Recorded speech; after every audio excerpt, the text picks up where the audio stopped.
Hey, good evening. It's Lisa Kent here from Lisa Kent's Fit to Fly Coaching. And it's a wonderful evening, an end to a really tough day. I bet you've had them too. I'm starting the beginning of the next series though, and it's a good one.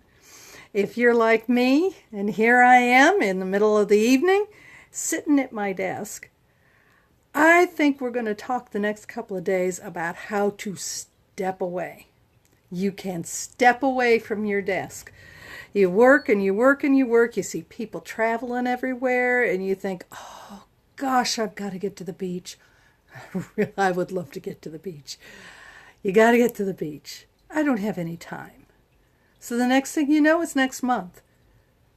I wish I could go and see that race. I wish I could go. You can do it. You can. You just have to make up your mind to it. Get up, step away from that desk and travel. Now, for the first thing I'd like to talk about is how. How can you figure out where to go? There are a bunch of different things that you can consider, and when you stop and think about it, you'll find that it's easier and easier to really make it happen. And I know we all need it. We do. When we come back, we're refreshed, we're better, but you gotta be able to step away.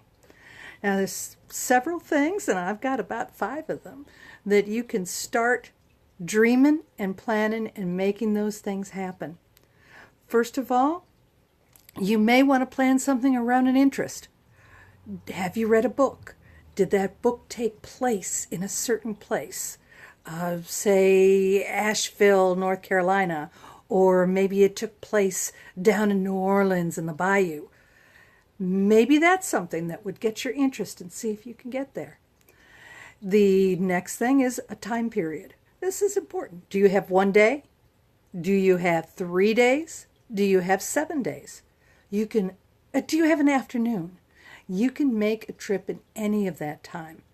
You can see whether you can go locally, right around where you live, maybe one city, maybe one place, and see what's around that city.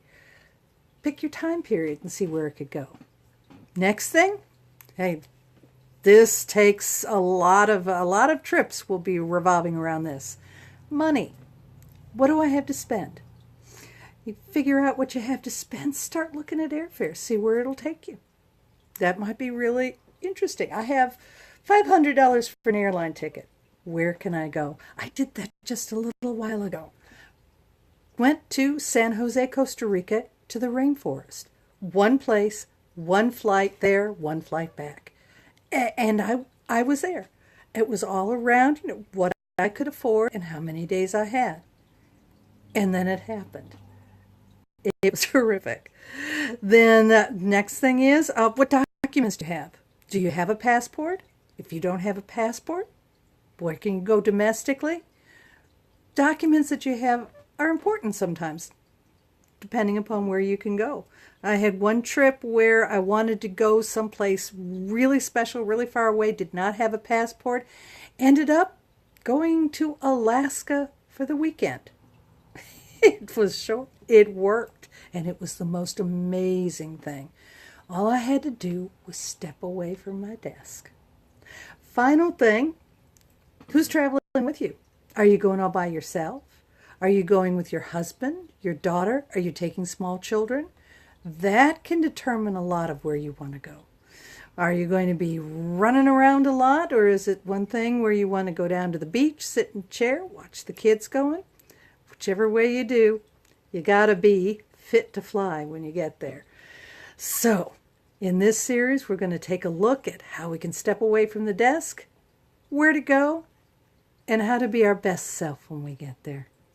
It has been a pleasure to talk to you tonight. I'll have a little bit more details and something for you to read later along with this video. And I just enjoy so much talking to you in the evenings. Take care, and I will see you tomorrow. From Lisa Kent's Fit to Fly, have a really good night. Bye-bye.